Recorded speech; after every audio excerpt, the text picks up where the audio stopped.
jab is perhaps the most important punch that you will ever learn within any form of martial art, but especially within pugilism.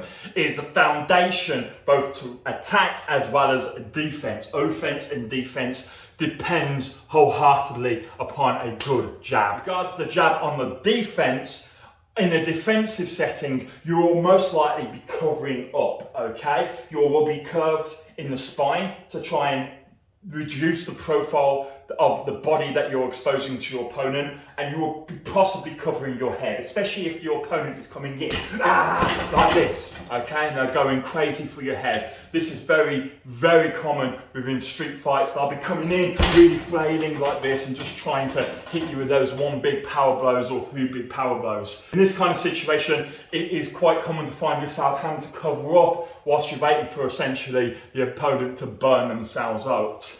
However, what you can guarantee against an opponent that is being super aggressive like that is that they will be open, and that their punches will most likely, as I've just displayed, be flailing along the outside lines of attack.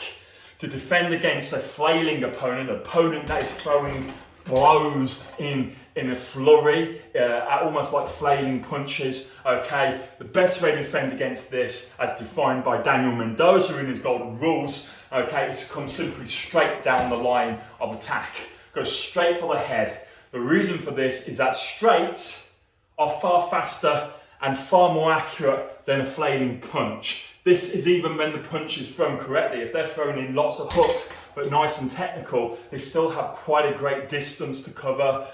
They've got a lot more movement and ground to go over. So a straight will always be a curved punch in a defensive scenario. One of the best ways to cover yourself in a defensive position like that is to curve the body over, bring the shoulders in to try and cover the jaw against these flailing blows as best as possible, whilst also reducing the profile or the blueprint, if you wish, that your body is exposing to your opponent. You cover up and you bring your hands nice and high.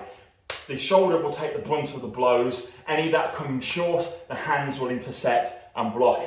You bring your head down because occasionally punches will still get through. Even with a really great guard covering you up, the chances are the odd one, as I say, will still come through. So instead, we bring our hands in nicely, but we also lower the head so that any punches that do come in will hopefully strike the top of the head, which will most likely break our opponent's fist before it actually does any damage to us. Down the front line, obviously, your hands will be covering your face and you'll be in a very defensive position at this point. You weather the blows, you bobbing and you're weaving, because a mobile target is far, far harder to hit than a stationary one. It also opens up your opponent and keeps them guessing.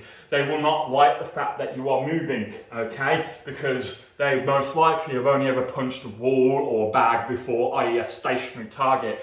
They may not have much experience against an actual person. And people hit back and people defend themselves unlike bags, okay? So keep on the move as they're flailing in like this, okay, coming in. You keep yourself covered and you wait for your opportunity. Either when they start tiring and the punches slow down, or if, say, you spot a hole in their defense, say when you know when their left attack, their lead hand is coming in, you can attack and counter with your own left hand, okay? With this, as I say, the jab is the key to this defense, okay? And how we throw it is when we cover up, we are moving and we are bobbing and we are weaving, okay? We are defending ourselves, punches are coming from all kinds of directions. Instead of throwing for the punch from here, which leaves us open and opens up our body, stops us being curved over so much, and potentially when we open it, opens a channel for that punch to come over through here in this gap. We never throw the jab from that position. Instead, what we do is we would throw the jab when we are, whilst moving, from this side, okay? So when we are resting most of our weight through our lead leg, which if you're right-handed like myself will be your left leg. When you bob into that left leg, your left lead leg will be somewhat bent, as you can see here, okay? So it's not straight, it's bent, so you've got a nice bounce, okay? In fact, if I lift my leg off, you can see, you know, all the weight is going through this leg here, okay? Very little. In fact, more often than not, you will be on your toes in said position as you go in, okay? As you come in, your body will naturally want to follow the leg. So it will twist around the hips, your shoulders will follow, and you'll probably be in this position. If your opponent is here, you will be in this position, covered up, eyes on your opponent at all times, okay? Weight going through the lead leg, and you will twist the hips and shoulder ever so slightly, okay, to develop a twist. As you do this, you will notice you can feel your abs tightening, okay? Essentially, this is almost like cranking up a spring, okay? It's getting tighter and tighter and tighter. You are building energy into what will be soon released through your punch, for your jab. As you come through, you release it with a whole lot of speed and, you know, real bite and venom, essentially.